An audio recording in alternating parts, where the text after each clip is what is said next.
These are times when Dricus Du Plessis punished his cocky UFC opponents for being disrespectful. As the current UFC middleweight champion with an undefeated UFC record including 8 victories, 6 finishes and 3 former champs taken down, Dricus Du Plessis might need a fresh batch of haters. The belt, I'm coming for your head. Thanks, boys. Because he's turning all the old ones into his fans. Well, I guess now I'm a fan of his. This is not the first time this has happened. The South African powerhouse has been serving humblings to cocky opponents for a while now. Congrats, champ, you're the man, I'm out of here. The real question is, how many more egos need to be shattered before we start whispering Du Plessis' name in the GOAT conversations? I don't have any other goals than being the greatest to ever do this. Dricus Du Plessis made his MMA debut in 2013 and in just 6 years, he piled up a record of 14 wins and 2 losses with belts in both the promotions he fought in. The UFC, however, is a different level of chaos. DDP realized it early when he was booked to face the loud and cocky Marcus Perez in his debut in 2020. The Brazilian talked a ton of trash heading into the fight, calling Du Plessis an average fighter at best. He's a MMA fighter. He's a strike and grappling and has jiu-jitsu, but no good strike and no good jiu-jitsu as a middle fighter. Perez also predicted a first-round knockout because he thought Du Plessis was not a natural middleweight and would have a power deficit because of that. Me is a middleweight.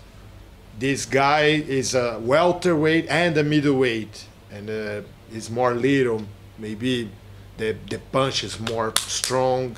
This, I think that first round for me. Du Plessis was just as confident, if not more. Whether it comes by submission, whether it comes by knockout, whether it comes by TKO, I'm going out there to put on a bonus performance.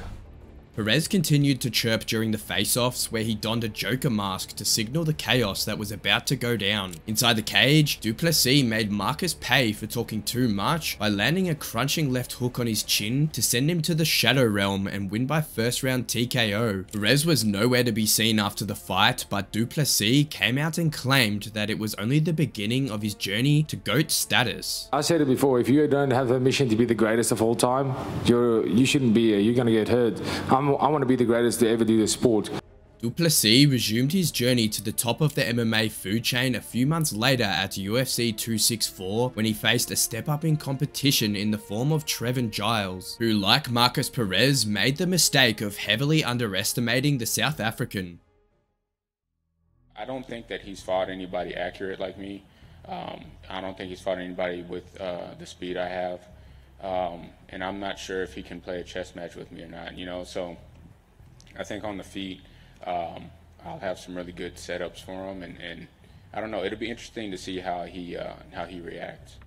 Du Plessis was 15-2 at the time of their fight with 9 submissions and 6 knockouts, yet Giles mistook him for a striker with subpar grappling skills. Outside of his striking, no, I know that he grabbed a guillotine on a guy, you know, and those have been my 2 losses, so of course I'm watching out for that, but I don't really see a whole lot outside of that.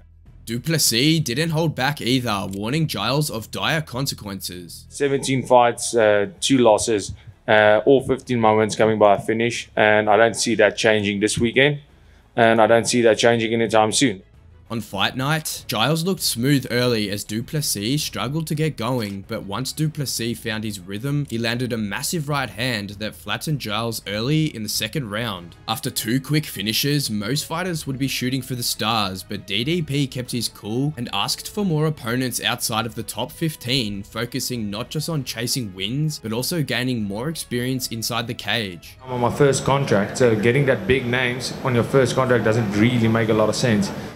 Du Plessis continued to rise through the ranks by beating a string of nice guys, including one who confessed his love for the South African. You're a nice South African guy, so I love you, lad.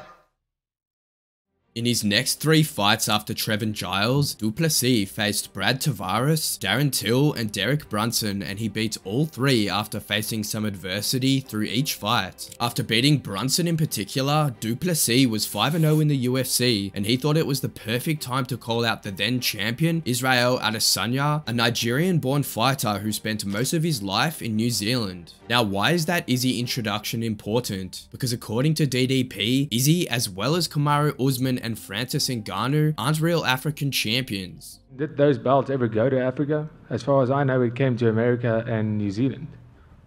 I'm going to take a belt to Africa. DDP's comments caused some backlash and pissed Izzy off.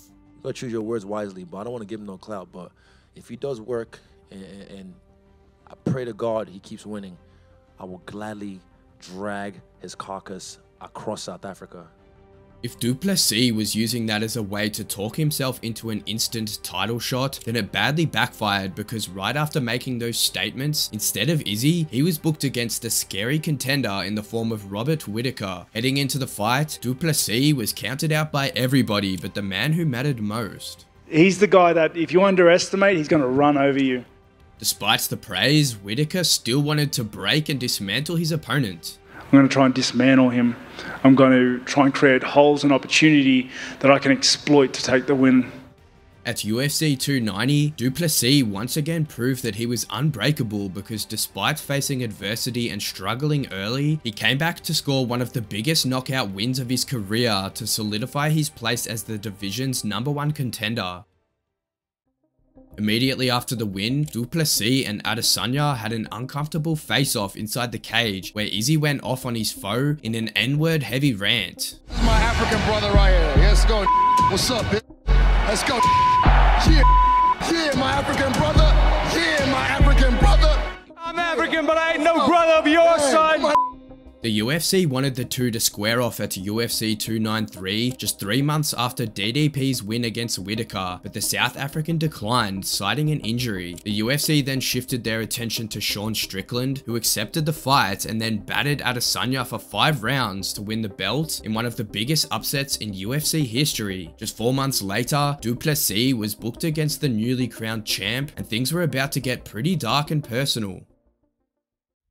Strickland fired shots at DDP at every opportunity. I don't give a about that belt. I just want to make motherfuckers bleed. And Dricus is the next one who's going to bleed. I can't wait. He said he's going to walk through me, and I'm glad that you know you won't finish me. You won't even get close. But don't worry. There won't be enough I don't got to worry time about for you to think finishing. about Your it. coach will finish you in the back like you're fucking used to. Don't worry about that. The champ even made a deal with the challenger. Me and Dricus, we're going to try to fucking each other for you guys. Dricus, can I get agreement? To the fucking death. To the fucking death. Yes! But when Du Plessis fired back and scratched open old wounds of the American who was abused by his father, Bro, why are you so angry? Bro, you think your dad beat W?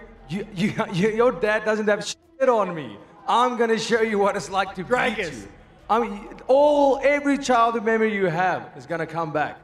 Strickland was badly rattled and got all fired up. I will take your fucking soul. You understand me? You fucking see? Yeah, you fucking laugh. You fucking. Yeah, oh, I got a nerve. I see I hit a nerve there. Yeah, you fucking did hit a nerve. You fucking. Go ice your fucking ankle, you fucking coward.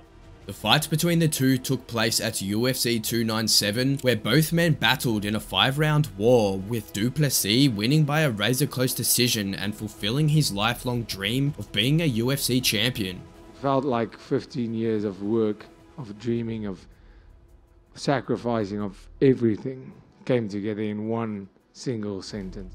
Strickland took to Instagram to claim that he was robbed. He said, "I won that fight. The world knows I won that fight." Du Plessis commented on Strickland's post by taking a jab at the former champ for crying while remembering his past on Theo Von's podcast a few days before their fight. Dude, I remember like laying in bed. Like I remember I stopped believing in God, man. Like, like I had, yeah, it's crazy, dude. Crazy, man. Yeah.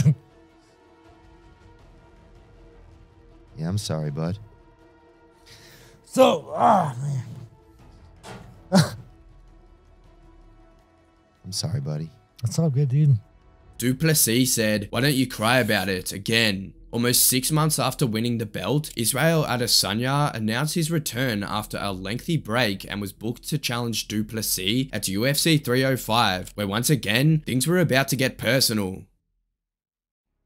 From press conferences to face-offs, the build-up to their fight was fiery as Adesanya took shots at DDP. If he wants to have to be perfect, if he feels that way, sure, but man, it's hard to do that against me. I just want to show you guys how great I am. And he said himself, like, he has the belt to prove that he's great. I was great without the belt. I was great before the belt, and I'll be great after the belt. I'm Israel Adesanya, and I'll remind you guys that I'm the last stylebender. But when DDP fired back, He's saying that I Bro, made it shut about the fuck up. You don't even know anything about my culture. story.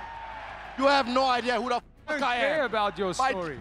I don't care about your story. Listen, my father and myself had to wake up at 4 a.m. and clean the banks while my mom studies to be a nurse. You don't know my story. Don't speak of my story if you don't know my story. I don't care. I will show you who you are Sunday. So right now, shut the fuck up.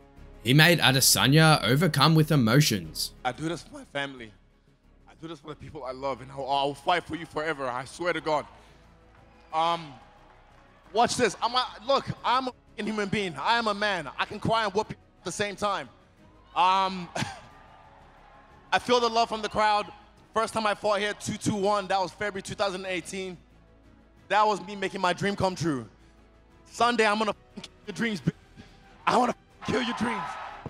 Izzy seemed to be mentally broken, and it showed in the fight, which was back and forth until the 4th round, where Du Plessis' strength, power, and pressure got the best of the middleweight legend. Du Plessis first rocked Adesanya, then took him down and then submitted him with a rear naked choke. Another Du Plessis hater was in the bag. I already knew he was a fan of me. I knew he was a fan of me, but I guess now I'm a fan of his because we've been in there, we've done it. And when I'm in South Africa, I'll tap in with him.